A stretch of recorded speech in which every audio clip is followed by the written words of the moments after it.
Hello everyone, Tapovan civil services में आपका स्वागत है। तो आइए आज हम टेस्ट सीरीज का अगला सेशन आगे बढ़ाते हुए चर्चा करेंगे आज ज्योग्राफी पर। मेरे द्वारा जो टेस्ट सीरीज चलाई जा रही है step by step her subject के, चूँकि एसएसटी में तीनों सब्जेक्ट पूछे जाते हैं,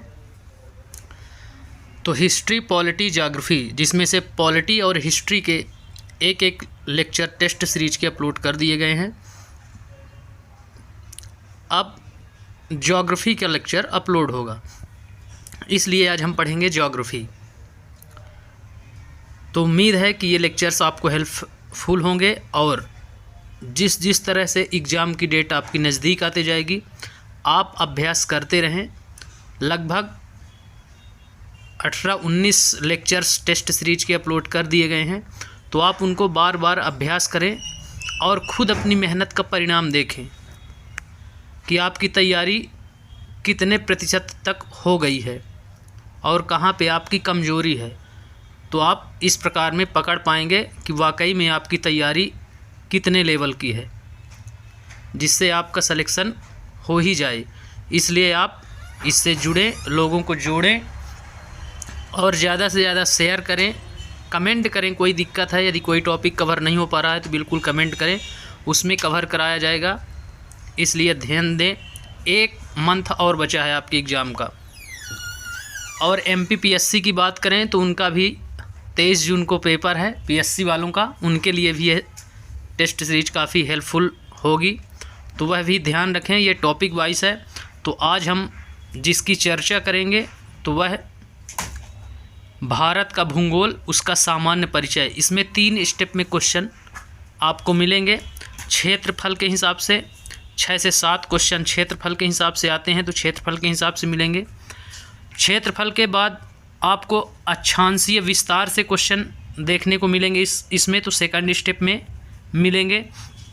वहीं हम थर्ड की बात करें तो भारत एवं कर्क रेखा, अर्थात कर्क रेखा भारत के कहाँ से गुजरती है, इस प्रकार से हम इसको देखेंगे। और मानक समय, भारत का मानक समय और विश्व का भी मानक समय का निर्धारण किस देशांतर द्वारा होता है, उसको भी हम देखेंगे इसमें।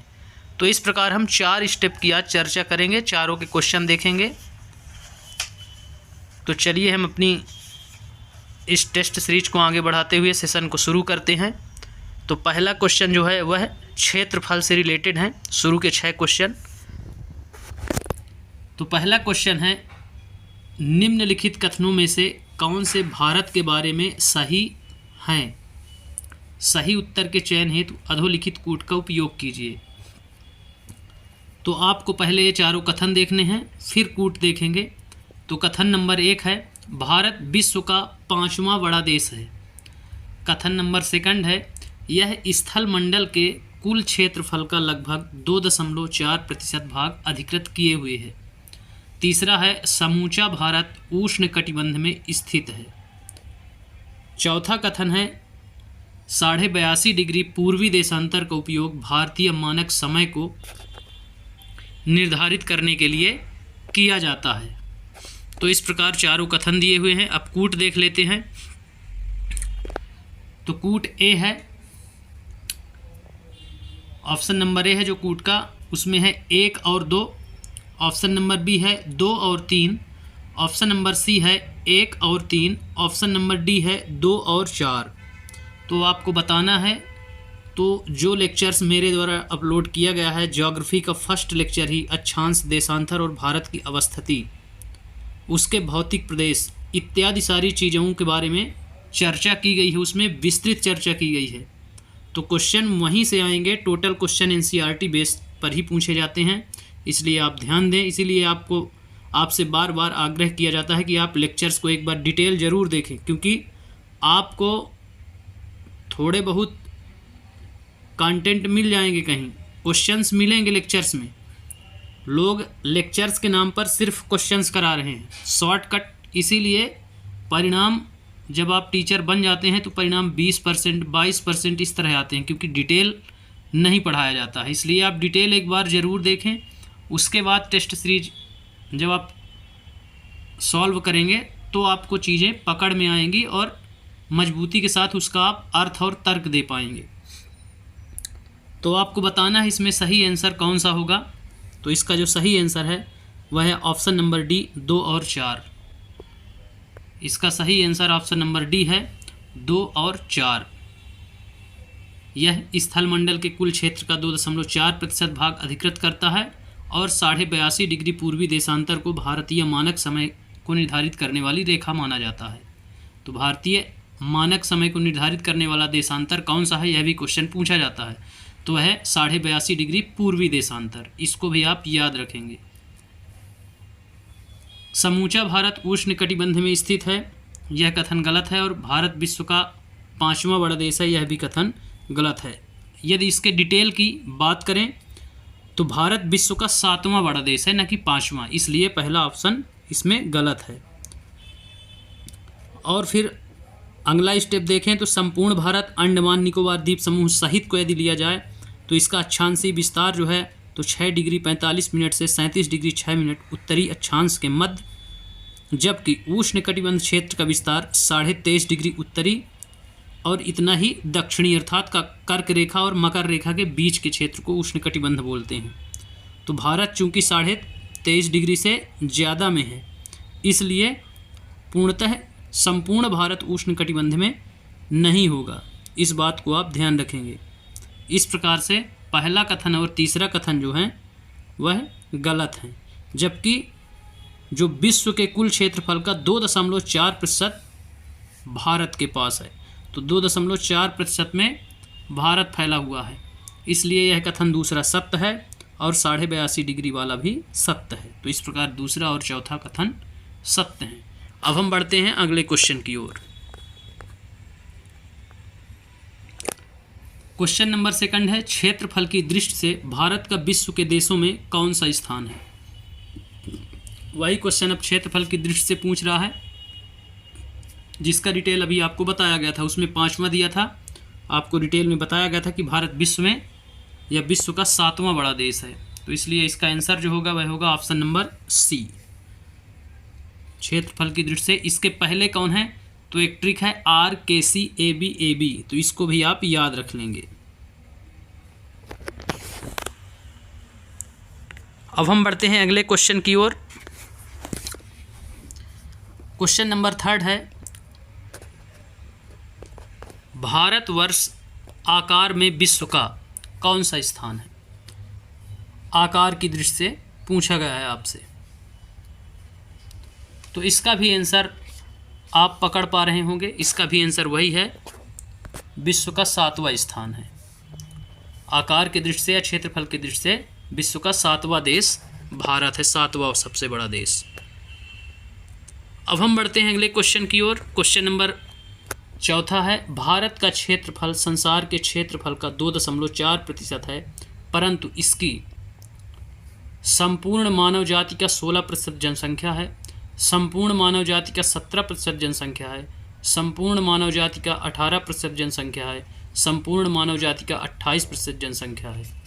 तो ये जनसांख्यिकी का क्वेश्चन है, चूँकि भारत के जब आप भारत का अध्ययन करेंगे तो स्टार्टिंग में ही बता दिया जाता है कि यहाँ विश्व की कितनी जनसंख्या है, अर्थात 2.4% क्षेत्रफल पर विश्व की कितने प्रतिशत जनसंख्या भारत में निवास करती है। तो ऐसा पूछा गया है इसमें। तो इसका जो सही आंसर है वह है ऑप्शन नंबर बी, 17%।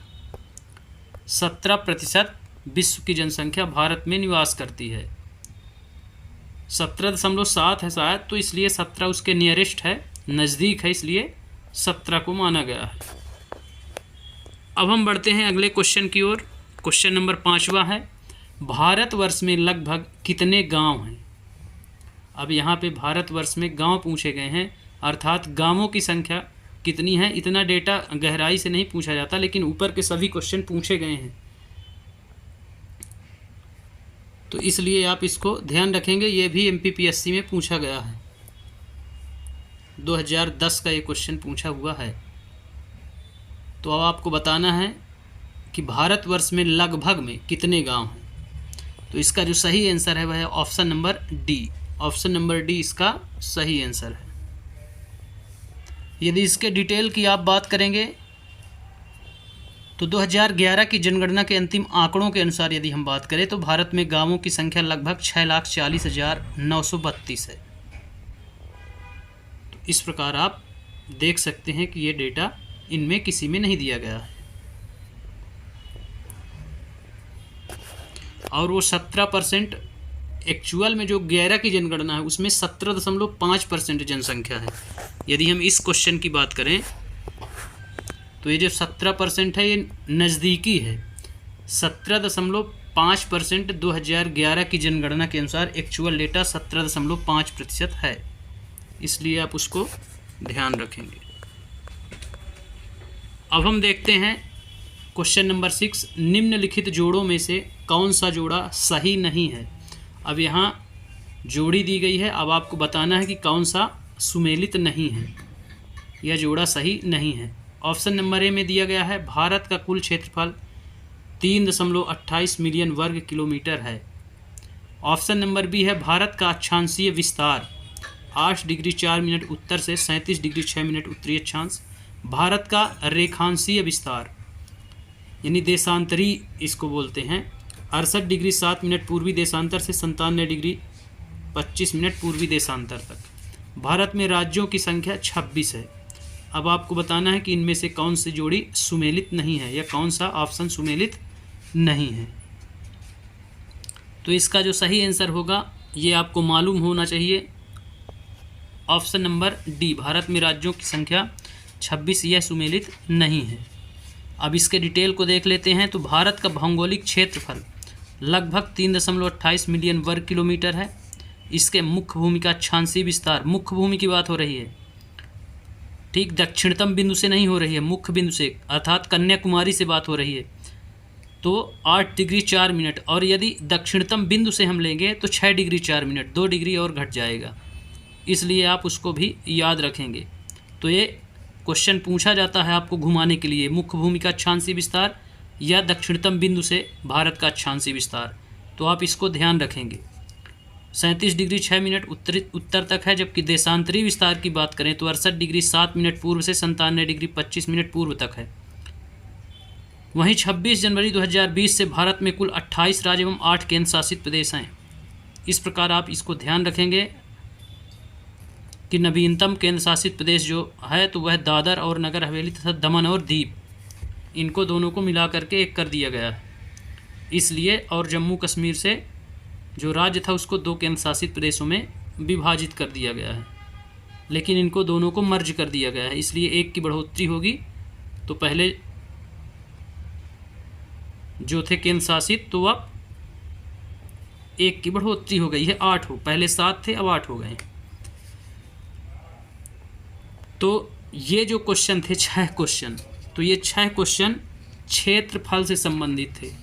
भारत के क्षेत्रफल से क्वेश्चन किस प्रकार से आएंगे, कैसे पूछे जाते हैं, तो 6 क्वेश्चन बनते हैं यहाँ से। अब हम देखेंगे इसी के अंतर्गत का टॉपिक है अक्षांशीय विस्तार को।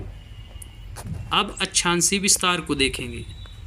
तो अक्षांशीय विस्तार का जो पहला क्वेश्चन है कि भारत विस्तृत है। अब आपको बताना है इसमें अक्षांशीय विस्तार, तो इसमें पूछा गया है जो, तो ऑप्शन ए में है 37 डिग्री 17 मिनट 53 सेकंड उत्तर से 8 डिग्री 6 मिनट 28 सेकंड दक्षिण के बीच। ऑप्शन नंबर बी है 37 डिग्री 17 मिनट 53 सेकंड उत्तर से 8 डिग्री 4 मिनट 28 सेकंड दक्षिण के बीच।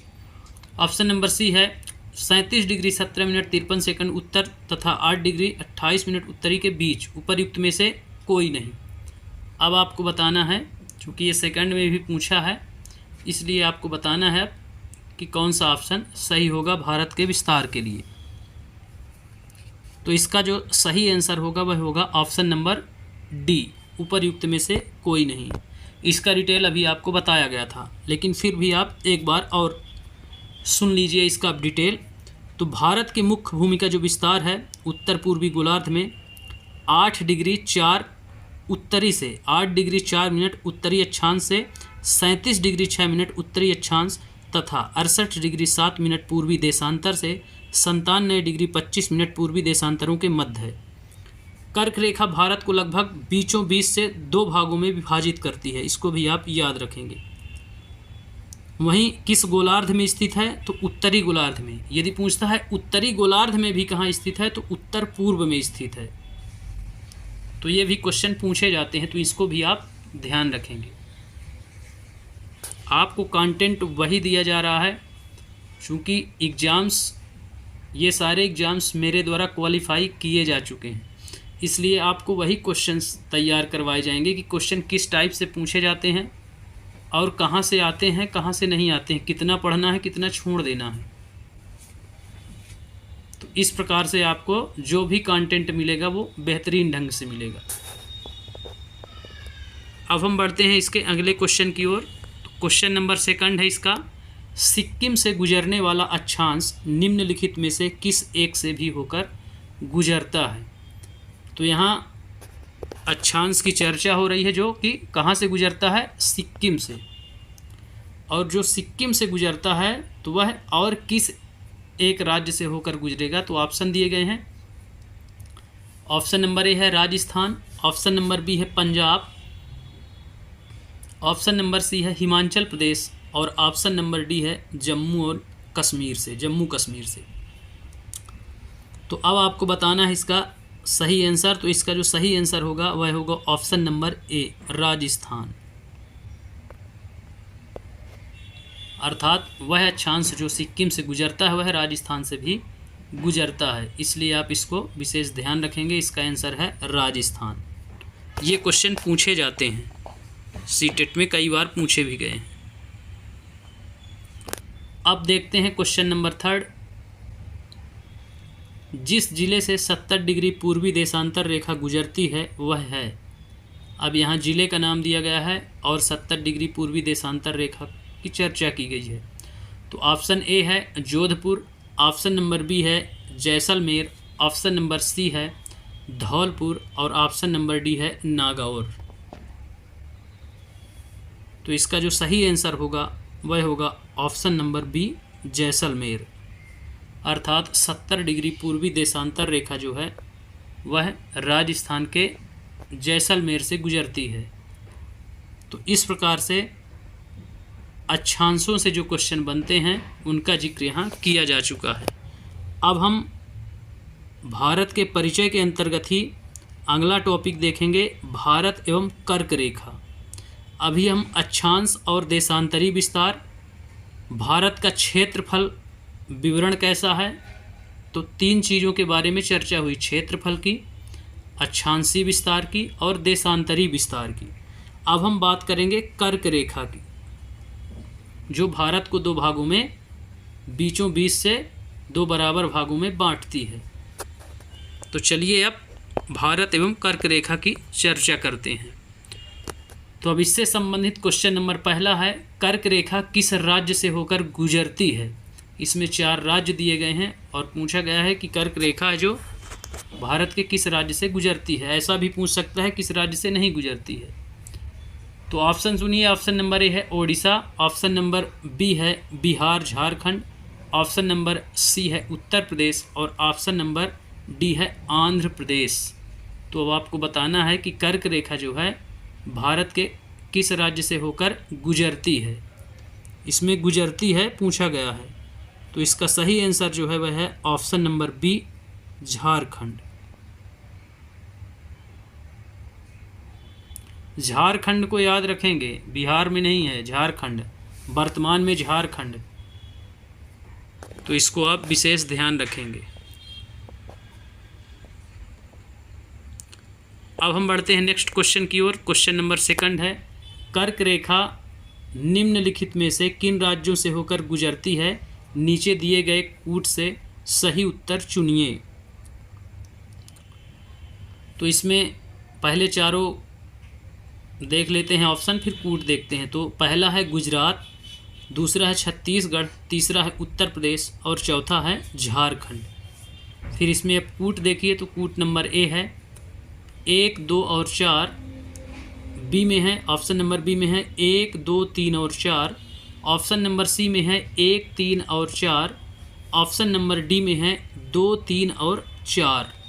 तो अब आपको बताना है कि इसका सही आंसर कौन सा होगा। तो इसका जो सही आंसर होगा वह होगा option number A. Option number A इसका सही आंसर होगा, पहला, दूसरा और चौथा, अर्थात गुजरात, छत्तीसगढ़, झारखंड। तो इस प्रकार से आप इसको याद रखेंगे।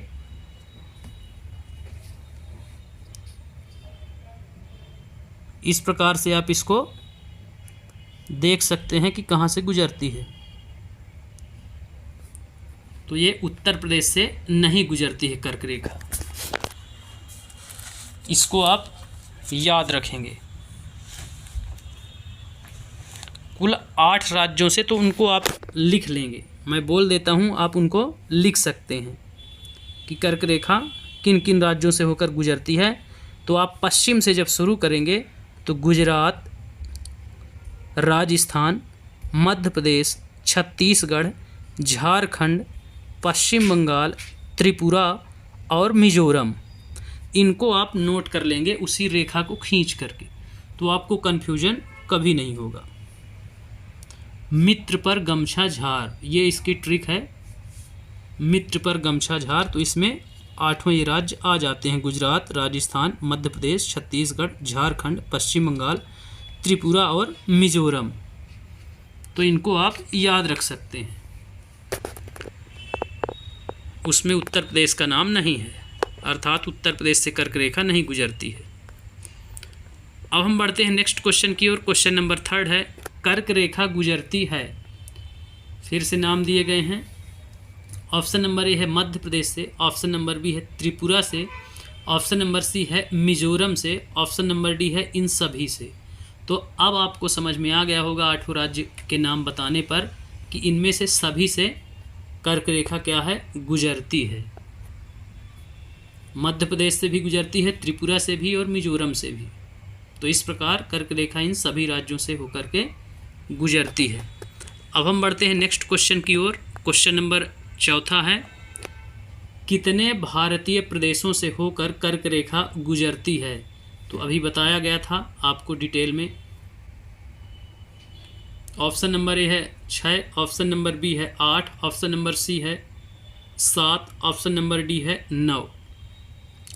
तो इसका जो सही आंसर है वह है ऑप्शन नंबर बी, 8 राज्यों से होकर या 8 प्रदेशों से होकर के कर्क रेखा गुजरती है। अब हम बढ़ते हैं अगले क्वेश्चन की ओर। क्वेश्चन नंबर 5 है, कट पेस्ट में थोड़ा ज़्यादा कट गया है, फिर भी आप उस क्वेश्चन को मेरे द्वारा पूरा किया जा रहा है, आप समझिए। तो जो 5वां क्वेश्चन है वह कहता है, भारत का एक राज्य जिससे होकर कर्क रेखा गुजरती है। तो यहाँ पे जो मिस्टेक हो गया है, तो यहाँ है भारत। भारत का एक राज्य जिससे होकर कर्क रेखा गुजरती है। ऑप्शन नंबर ए है जम्मू एवं कश्मीर, ऑप्शन नंबर बी है Himachal Pradesh, option number C है बिहार, ऑप्शन नंबर डी है झारखंड। तो अब आपको मालूम होगा कि कर्क रेखा किस एक राज्य से होकर गुजरती है जो ऑप्शन में दिए गए हैं। तो इसका जो सही आंसर होगा वह होगा ऑप्शन नंबर डी, झारखंड। अर्थात झारखंड से होकर के कर्क रेखा गुजरती है। तो मित्र पर गमछा झार, झार से ही होता है झारखंड, इसलिए आप इसको याद रखेंगे। अब हम बढ़ते हैं अगले क्वेश्चन की ओर। तो क्वेश्चन नंबर 6 है, निम्नांकित नगरों में कौन कर्क रेखा से निकटतम दूरी पर स्थित है। इसमें पूछा गया है 4 नगरों के नाम भारत के दिए गए हैं और पूछता है कि निकटतम दूरी पर स्थित कौन सा है। ऑप्शन नंबर ए है अगरतला, ऑप्शन नंबर बी है गांधीनगर, ऑप्शन नंबर सी है जबलपुर, ऑप्शन नंबर डी है उज्जैन। अब आपको बताना है कि इनमें से कौन सा नगर है ऐसा जो कर्क रेखा के निकटतम दूरी पर स्थित हो। तो इसका जो सही आंसर है वह है ऑप्शन नंबर बी, गांधीनगर। इसको आप ध्यान रखेंगे। गांधीनगर कर्क रेखा के सबसे नज़दीक स्थित है, जो ऑप्शन दिए गए हैं उनमें से। यह ऑप्शन चेंज करके भी पूछ सकता है कि किस राज्य की राजधानी कर्क रेखा पर स्थित है, तो आप या नज़दीक में स्थित है, तो आप इसको याद रखेंगे। क्वेश्चन पूछने का तरीका अलग अलग हो सकता है। अब हम बढ़ते हैं अगले क्वेश्चन की ओर। क्वेश्चन नंबर 7वां है, निम्न नगरों में कौन सा कर्क रेखा के निकट है। अब फिर से पूछता है कौन सा कर्क रेखा के निकट है। ऑप्शन नंबर ए है दिल्ली, ऑप्शन नंबर बी है कोलकाता, ऑप्शन नंबर सी है जोधपुर, ऑप्शन नंबर डी है नागपुर। तो यदि आप एलिमिनेट मेथड अपनाएंगे कर्क रेखा का, तो पश्चिम बंगाल से गुजरती है, दिल्ली से नहीं गुजरती है, तो और उत्तर प्रदेश से भी, तो दिल्ली को काट सकते हैं, ये कभी हो ही नहीं सकता। दूसरा नागपुर, चूँकि महाराष्ट्र है, महाराष्ट्र से भी नहीं गुजरती है। जोधपुर राजस्थान में है और राजस्थान से कर्क रेखा गुजरती है, वहीं पश्चिम बंगाल से भी गुजरती है। तो अब 2 ऑप्शन ही बचते हैं आपके पास, या तो जोधपुर या तो कोलकाता। तो इसका जो सही आंसर होगा वह होगा ऑप्शन नंबर बी कोलकाता। इसका सही answer option number B Kolkata होगा, क्योंकि यहाँ से गुजरती ही नहीं है, तो कोई सवाल ही नहीं उठता कि दिल्ली और नागपुर होंगे। इसलिए आप एलिमिनेशन मेथड अपना कर भी कुछ क्वेश्चंस के आंसर आसानी तरीके से प्राप्त कर सकते हैं। अब हम बढ़ते हैं नेक्स्ट क्वेश्चन की ओर। क्वेश्चन नंबर 8वां है, कौन सा महत्वपूर्ण अक्षांश भारत को 2 लगभग बराबर भागों में विभाजित करता है। तो कर्क रेखा ही ऐसा एक अक्षांश है जो भारत को 2 बराबर भागों में विभाजित करता है। अब आपको ये इतना जानकारी रहना चाहिए इतनी कि कर्क रेखा कितने डिग्री को बोलते हैं। तो ऑप्शन नंबर ए है 23.5 डिग्री दक्षिण, ऑप्शन नंबर बी है 33.5 डिग्री उत्तर, ऑप्शन नंबर सी है 0 डिग्री और ऑप्शन नंबर डी है 23.5 डिग्री उत्तर। तो आप जल्दबाजी में कन्फ्यूजन में आप गलत कर सकते हैं क्वेश्चन, चूँकि 23.5 डिग्री 2 जगह दिया गया है। आप उत्सुकता बस सोचेंगे 23.5 डिग्री दिया गया है, लेकिन आप विशेष ध्यान रखिए कि उत्तर और दक्षिण का विशेष ध्यान रखेंगे, चूँकि 23.5 डिग्री दक्षिण की यदि बात करें तो वहाँ मकर रेखा स्थित है, और 23.5 डिग्री जब उत्तर की बात करेंगे तब जाके कर्क रेखा आपको मिलेगी। तो इसलिए आप क्वेश्चंस के आंसर देने से पहले उसके ऑप्शंस को ठीक प्रकार से अच्छी तरह से पहले पढ़ लें और समझ लें, उसके बाद जवाब दें। तो इसका जो सही आंसर होगा तो वह होगा 23.5 डिग्री उत्तर। 23.5 डिग्री उत्तर को ही क्या बोलते हैं, कर्क रेखा, जो भारत को लगभग 2 बराबर भागों में विभाजित करती है। इसमें ऑप्शन में दक्षिण भी दिया है, लेकिन ये मकर रेखा है, ये कर्क रेखा नहीं है और ये भारत में नहीं है, इसलिए भारत की बात हो रही है। अब हम बढ़ते हैं नेक्स्ट क्वेश्चन की ओर।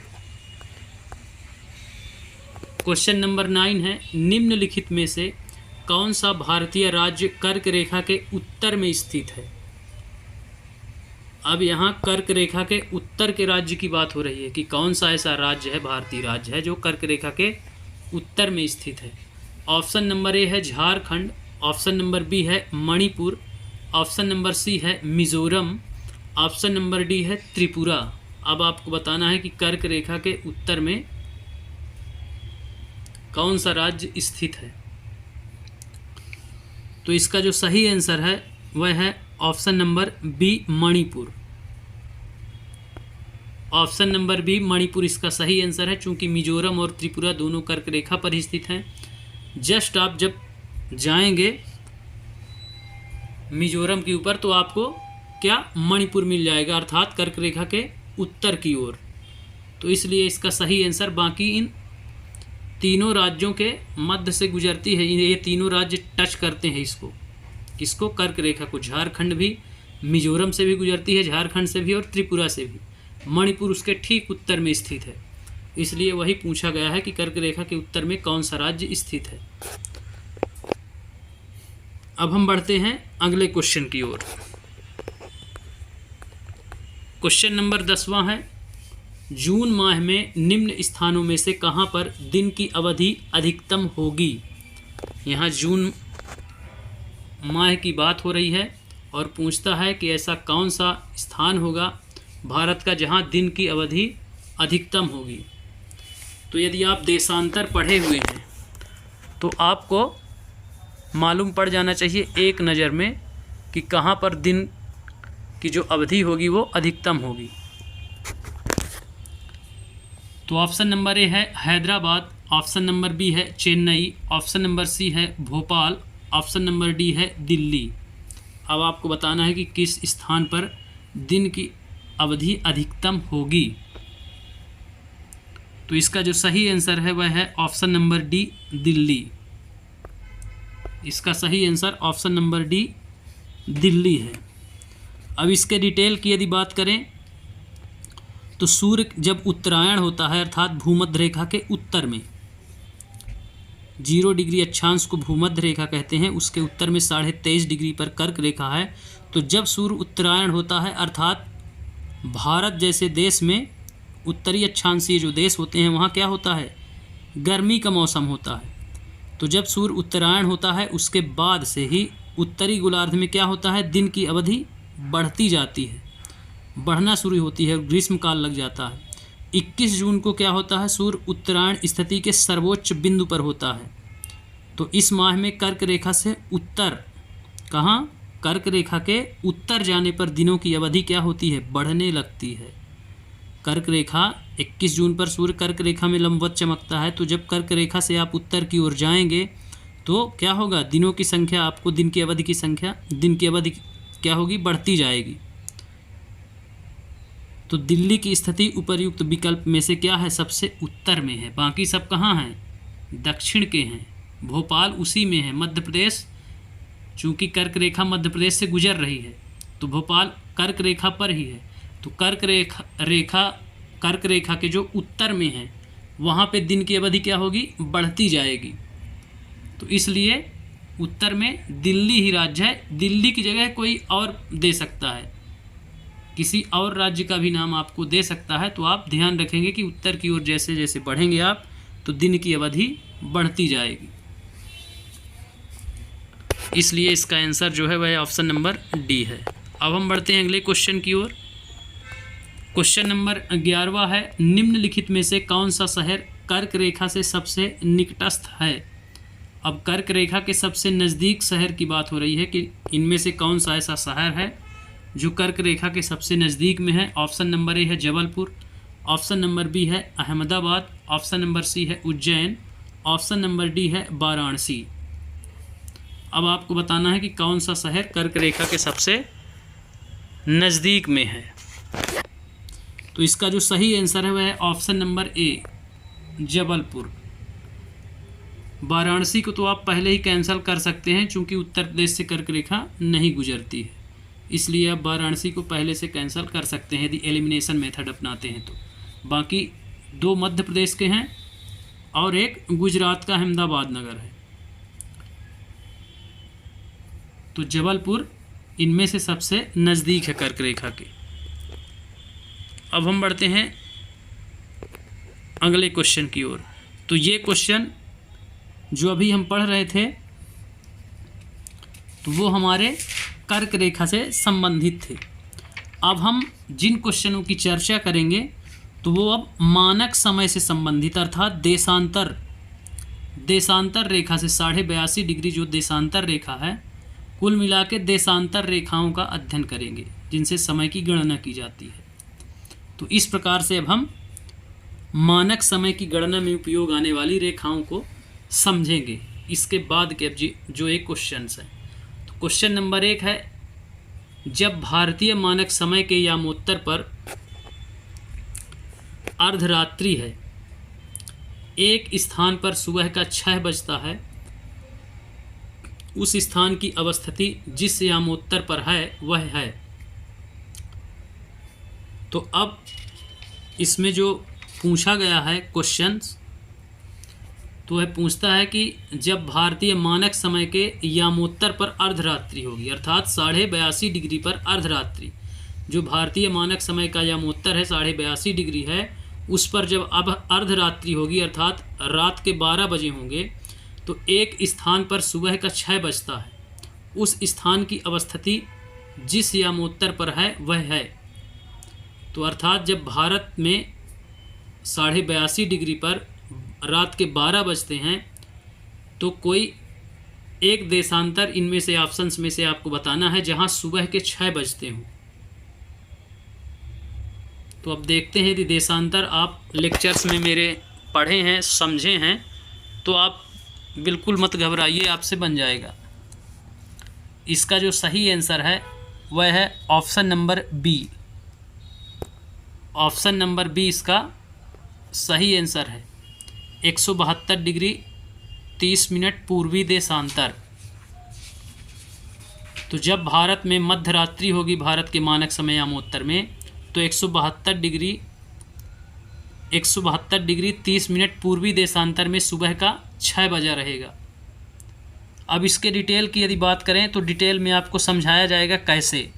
तो जब भारतीय मानक समय का यामोत्तर पर अब अर्धरात्रि है, वहीं क्वेश्चंस में कहता है कि उसी समय पर एक स्थान पर सुबह 6 बजता है, तो वह स्थान भारत से पूर्व में होगा। कहाँ होगा? पूर्व में होगा। यदि वहाँ 6 बजा है और हमारे यहाँ मध्य रात्रि को 12, तो हमसे पहले का समय, इसलिए पूर्व में। यदि बाद का होता तो पश्चिम में आ जाता, तो वही जो 172 डिग्री 30 मिनट पूर्वी है वही पश्चिमी हो जाता। तो इस बात को आप, यदि समय पहले है हमसे तो वो पूर्व में है, और यदि बाद में है तो पश्चिम में। पश्चिम का समय हमेशा बाद का समय माना जाता है। तो इस प्रकार पूर्व में होगा, क्योंकि पूर्व में सुबह सबसे पहले होती है और 6 घंटे के अंतराल पर उनके यामोत्तर के बीच 15 डिग्री गुणे 6 कर दो तो 90 डिग्री, अर्थात 15 डिग्री बराबर 1 घंटे का अंतराल होगा।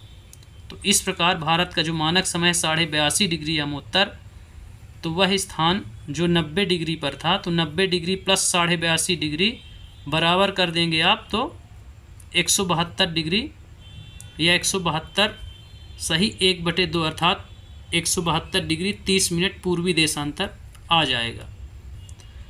तो आप 15 डिग्री याद रखें कि 15 डिग्री में 1 घंटे हो जाते हैं।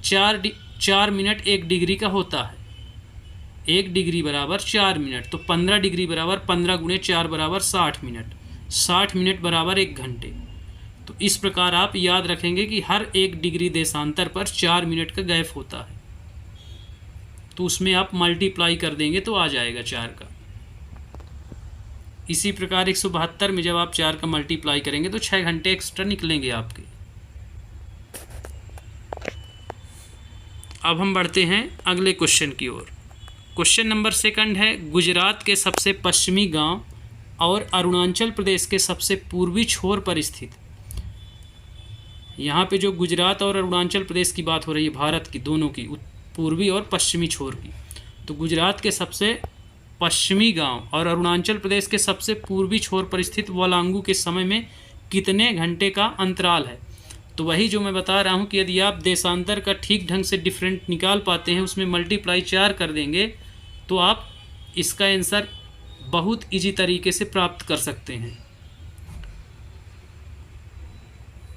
तो इसका जो सही आंसर होगा, ऑप्शन पहले सुन लीजिए। ऑप्शन नंबर ए है 1 घंटा, ऑप्शन नंबर बी है 2 घंटा, और ऑप्शन नंबर सी है 3 घंटा, ऑप्शन नंबर डी है आधा घंटा, 1/2 घंटा। तो इसका जो सही आंसर है वह है ऑप्शन नंबर बी, 2 घंटे का अंतर है। इसमें लगभग, चाहे आप उत्तर और दक्षिण का ले लीजिए, अक्षांशीय विस्तार में अंतर, या पूर्व या पश्चिम में, तो सिर्फ 30 डिग्री आपको लगभग में कर लेना है, मल्टीप्लाई 4 कर देना है। तो 30 चको 120 मिनट आ जाएगा, चूंकि 1 डिग्री में 4 मिनट का अंतर है।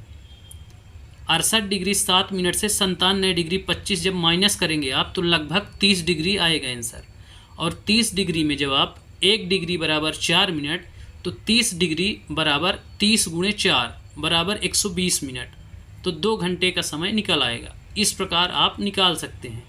उसी प्रकार अक्षांशों की यदि बात करें तो उत्तर और दक्षिण के अक्षांशों में भी इतने का अंतर आता है। 8 डिग्री 4 मिनट से 37 डिग्री 6 मिनट जब आप इसमें घटा देंगे तो लगभग 30 डिग्री आएगा, लगभग में आएगा। 29 दशमलव कुछ आता है, पर उसको 30 डिग्री मान के चलते हैं पूर्णांक के लिए। इसलिए 2 घंटे का समय अंतराल आएगा। तो इस हिसाब से आप निकाल सकते हैं इसको। आप 97 डिग्री 30 मिनट में माइनस 68 डिग्री 4 मिनट जब करेंगे तो 29 डिग्री 26 सेकंड आएंगे, 26 मिनट आएंगे सॉरी। तो उसके बाद आप 4 से मल्टीप्लाई कर दीजिए 30 में, तो आपका 2 घंटे निकल आएगा। अब हम बढ़ते हैं अगले क्वेश्चन की ओर। क्वेश्चन नंबर 3 है, निम्न कथनों पर विचार कीजिए। अब इसमें कथन दिए गए हैं, उसके बाद कूट दिए गए हैं। कथन नंबर 1 है, जबलपुर की देशांतर रेखा इंदौर व भोपाल की देशांतर रेखाओं के बीच है।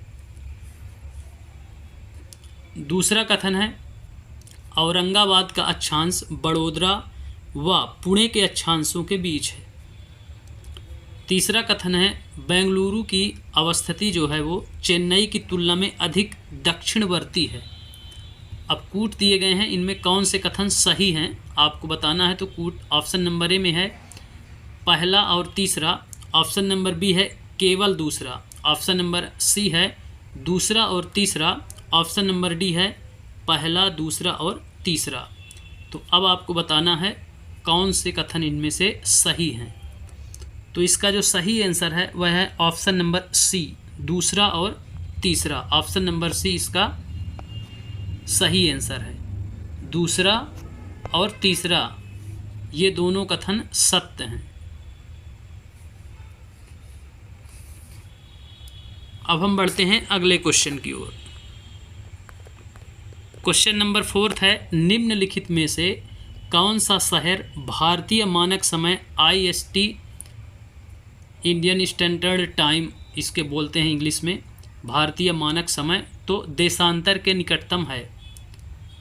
क्वेश्चन आप समझिए पहले कि निम्नलिखित में से कौन सा शहर पूछ रहा है जो भारतीय मानक समय देशांतर के निकटतम है, अर्थात 82.5 डिग्री के निकटतम है। ऑप्शन सुनिए। ऑप्शन नंबर ए है रीवा, ऑप्शन नंबर बी है सागर, ऑप्शन नंबर सी है उज्जैन, ऑप्शन नंबर डी है होशंगाबाद। PSC वाले विशेष ध्यान दें, उनका एग्ज़ाम है और ये मध्य प्रदेश के सारे शहर हैं, इसलिए वो विशेष ध्यान दें, उनके हिसाब से पूछा जा सकता है। अब आपको इसमें बताना है कौन सा ऐसा शहर है जो निकटतम स्थित हो। तो इसका जो सही आंसर है वह है option number A Rewa. Option number A Rewa इसका सही आंसर है, अर्थात रीवा, सागर, उज्जैन, होशंगाबाद में से रीवा नज़दीक है। जब आप जाएंगे उत्तर प्रदेश, यदि मध्य प्रदेश का कोई भी आदमी उत्तर प्रदेश जाता है तो रीवा एकदम इलाहाबाद से सटा हुआ है, और जो मानक समय निर्धारित की जाती है वो इलाहाबाद के नैनी से ही की जाती है। इसलिए आप लॉजिक लगा सकते हैं इसमें कि रीवा ही सही होगा। रीवा क्यों सही है, तो इस प्रकार से आप लॉजिक लगा सकते हैं, चूँकि रीवा की बॉर्डर इलाहाबाद से जुड़ी हुई है। अब हम बढ़ते हैं अगले क्वेश्चन की ओर। क्वेश्चन नंबर 5वां है, यदि भारतीय मानक समय के अनुसार पूर्वाह्न के 10 बजे हैं तो 92 डिग्री पूर्वी देशांतर पर शिलांग का स्थानीय समय क्या होगा। पूर्व की बात कर रहा है, इसलिए आप विशेष ध्यान रखेंगे। इसमें ऑप्शन दे रखा है, ऑप्शन नंबर ए है 9.38 पूर्वाह्न, ऑप्शन नंबर बी है 10.38 अर्थात 10:38 पूर्वाह्न है, सी में है 10:22 पूर्वाह्न और डी में है 9:22 पूर्वाह्न। तो अब आपको बताना है कि यदि भारतीय मानक समय के अनुसार पूर्वाह्न के 10 बजे हैं, अर्थात सुबह के 10 बजे हैं, तो 92 डिग्री पूर्वी देशांतर पर 97.25 है अपना, और ये हमसे भी पूर्व है, तो अर्थात पहले समय आएगा उसका, फिर हमारा आएगा। तो इस प्रकार से आप इसको पकड़ पाएंगे। तो इसका जो सही आंसर है वह है option number B. Option number B इसका सही आंसर है।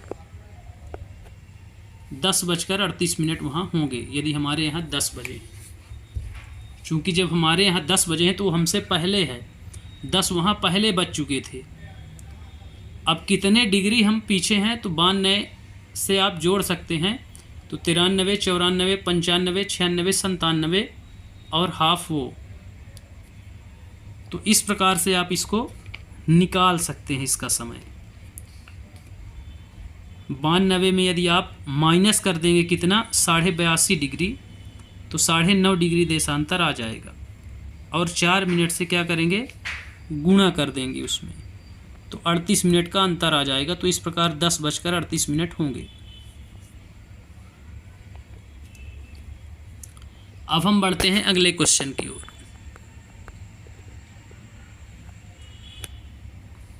क्वेश्चन नंबर 6 है, यदि भारतीय मानक समय यामोत्तर पर मध्याह्न है अर्थात दोपहर है, तो 120 डिग्री पूर्वी देशांतर पर स्थानीय समय क्या होगा। अब फिर से भारतीय मानक समय यामोत्तर पर अर्थात 82.5 डिग्री पर यदि मध्याह्न है अर्थात दोपहर है, तो 120 डिग्री पूर्वी, तो इसमें फिर से माइनस आप जब करेंगे तो निकाल पाएंगे इसका आंसर सही। तो 120 डिग्री पूर्वी देशांतर पर अर्थात पहले का पूछा है हमसे, बाद का नहीं। हम पीछे आएंगे, हमारा समय पीछे आएगा इसकी अपेक्षा। तो ऑप्शन सुनिए, ऑप्शन नंबर ए है 9:30, ऑप्शन नंबर बी है 14:30, ऑप्शन नंबर सी है 17:30, ऑप्शन नंबर डी है 20 बजे। तो अब आपको इसमें बताना है कि कौन सा ऑप्शन सही होगा, जो 120 डिग्री पूर्वी देशांतर पर स्थानीय समय क्या होगा। तो 82.5 डिग्री में आपको 120 माइनस 82.5 जितना भी आए 4 से मल्टीप्लाई करिए, आ जाएगा इसका आंसर। तो इसका जो सही आंसर है वह है option number B. Option number B इसका सही आंसर है। वही 182 जो 120 इसमें दिया गया है, 120 लिखें, उसमें 82.5 डिग्री माइनस जब करेंगे आप, चूँकि अंतर निकालना पड़ेगा पहले, तो 37.5 डिग्री आएगा। और एक देशांतर को पार करने में कितना टाइम मैंने बताया था आपको कि 4 मिनट लगता है, इसलिए 37.5 डिग्री से मल्टीप्लाई 4 का जब करोगे आप तो 150 मिनट आएगा। अर्थात 120 मिनट में 2 घंटे और 30 मिनट वो, तो 2.5 घंटे का समय आप इसमें से निकाल लेंगे। तो भारतीय मानक चूँकि मध्याह्न के कितने हैं, मध्याह्न मतलब 12 बजा है उसका, भारतीय मानक समय में यदि हमारे 12 बजा हुआ है तो वहाँ 2.5 घंटे प्लस आप कर देंगे, क्योंकि वो हमसे आगे का समय है, इसलिए वहाँ 14:30 अर्थात 14:30 बजे होंगे। तो इस प्रकार से यह ऑप्शन सही होगा। तो इस प्रकार आप निकाल सकते हैं। यदि पूर्वी की पूछा है तो उसमें ऐड करना है, यदि पश्चिम की पूछेगा तो पीछे रहेगा, हमसे आगे नहीं रहेगा समय। अब हम बढ़ते हैं नेक्स्ट क्वेश्चन की ओर। क्वेश्चन नंबर 7वां है, भारतीय मानक समय की यामोत्तर नहीं गुजरती है। अब जो भारतीय मानक समय यामोत्तर 82.5 डिग्री है देशांतर, पूर्वी देशांतर, वह निम्नलिखित में से किन राज्यों से होकर नहीं गुजरती है। इसमें ऑप्शन दिए गए हैं। ऑप्शन नंबर ए है Andhra Pradesh, option number B है छत्तीसगढ़ से, ऑप्शन नंबर सी है महाराष्ट्र से, ऑप्शन नंबर डी है उत्तर प्रदेश से। अब आपको बताना है, तो एक नज़र में आपको समझ में आ रहा होगा कि कौन सा राज्य पूर्व में है और नहीं है, कौन सा नहीं है। इस प्रकार आप इससे भी अंदाज़ा लगा सकते हैं कि इसका ऑप्शन कौन सा पूछा गया है कि नहीं गुजरती है। जो 82.5 डिग्री है वह कहाँ से नहीं गुजरती है। तो यदि इसके हम आंसर की बात करें तो वह होगा ऑप्शन नंबर सी, महाराष्ट्र, चूँकि पश्चिमी भाग है हमारा, इसलिए आप इसमें लॉजिकली दिमाग थोड़ा भी लगा रहे हैं तो आप इसका आंसर आसानी से समझ जाएंगे। अब इसकी बात कर लेते हैं कि मानक समय जो यामोत्तर है वो कहाँ से गुजरती है, किन किन राज्यों से, तो आप उनके भी नाम याद रख सकते हैं। तो जो मानक यामोत्तर 82.5 डिग्री है वह उत्तर प्रदेश से, मध्य प्रदेश से, छत्तीसगढ़ से, ओडिशा से और आंध्र प्रदेश से गुजरती है। तो इस प्रकार आप पांचों के नाम याद रखेंगे।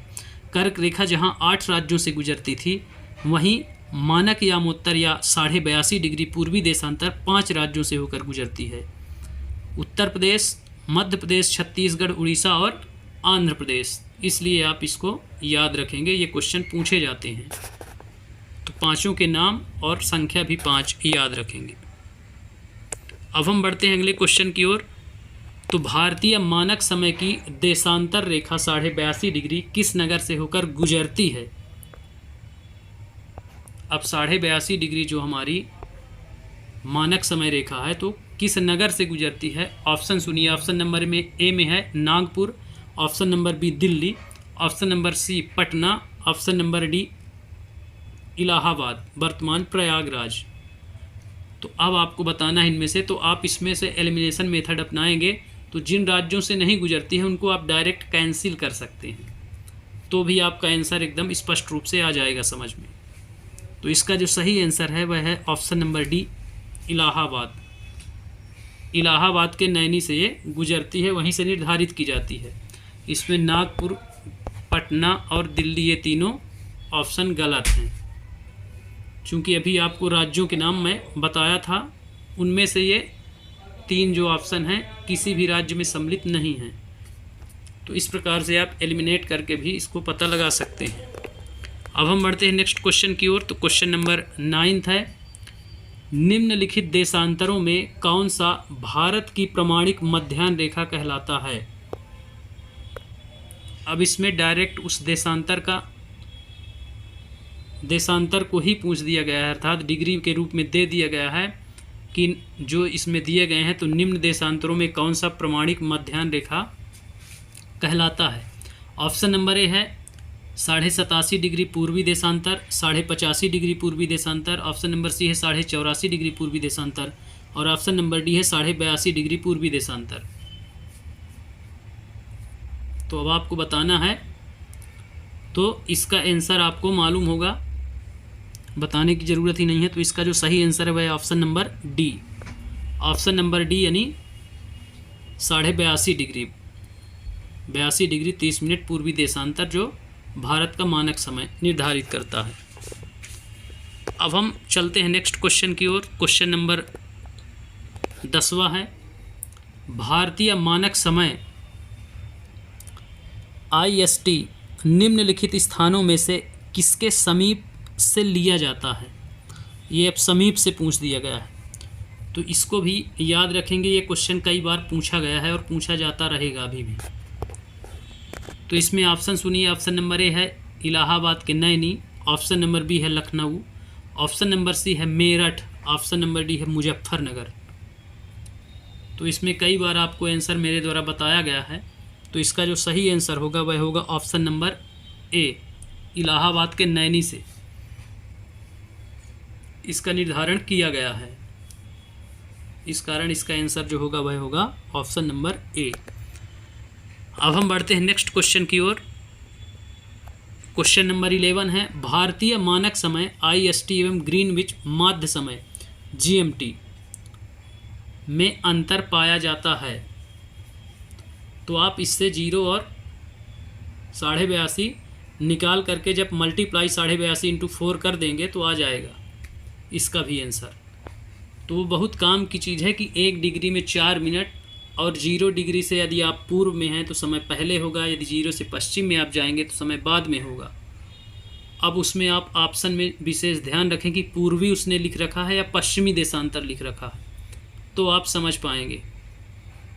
अब इसके ऑप्शन की यदि बात करें तो ऑप्शन नंबर ए में है प्लस 4.5 घंटे, ऑप्शन बी में है प्लस 5.5 घंटे, ऑप्शन सी में है माइनस 5.5 घंटे और ऑप्शन डी में है माइनस 4.5 घंटे।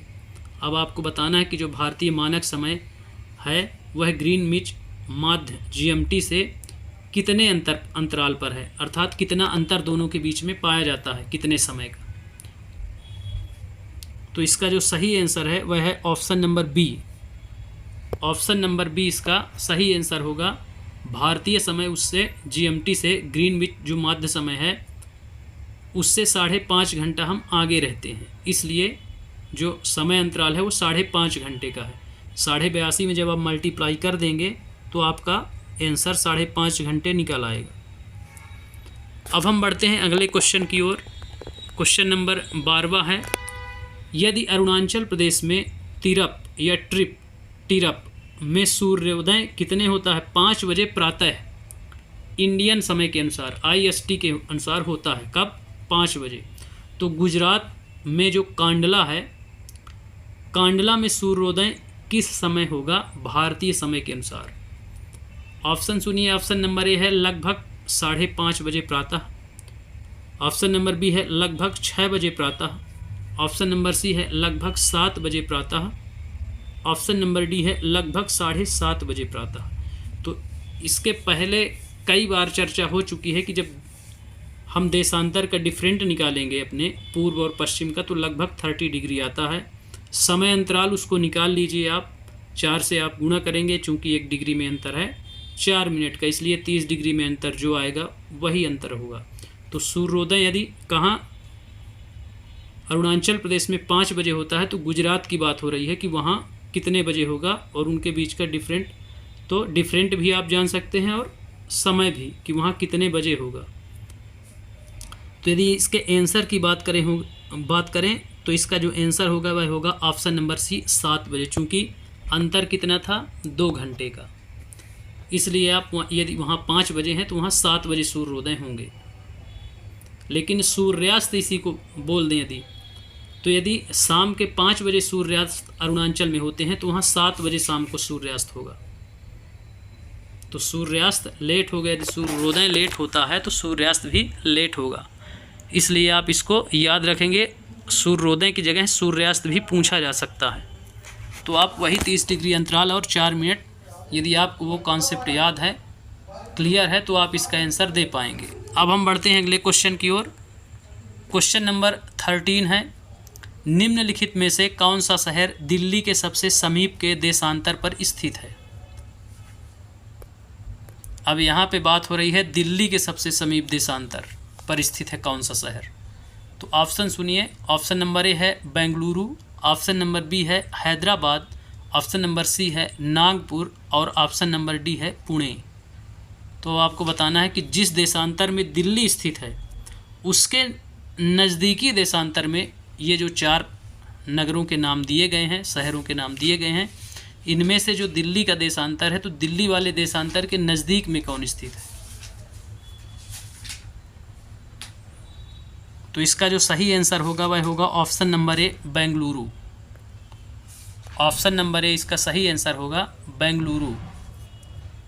इस बात को आप ध्यान रखेंगे, चूँकि बेंगलुरु, नागपुर थोड़ा पीछे पड़ जाएगा बेंगलुरु से, और हैदराबाद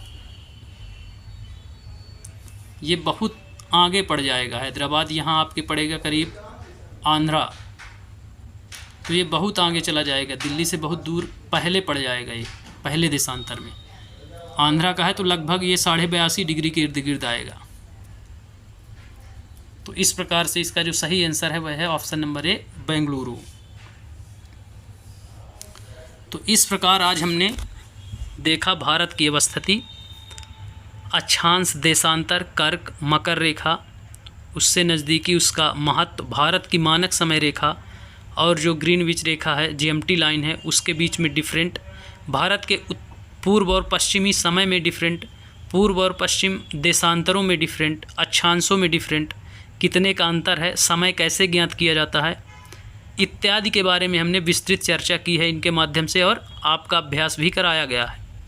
तो उम्मीद है कि आपको ये टेस्ट सीरीज बहुत हेल्प पहुंचाएगी एग्ज़ाम में, इसलिए आप लगातार इससे जुड़ें, लोगों को जोड़ें, शेयर करें, लाइक करें, कमेंट करें, और यदि कोई कंटेंट से समस्या है, कंटेंट आपको नहीं मिल पा रहा है किसी भी टॉपिक का, तो आप बिल्कुल फीडबैक दीजिए, कमेंट करिए, आपको प्रोवाइड कराया जाएगा। इसी के साथ धन्यवाद, कल फिर होगी मुलाकात।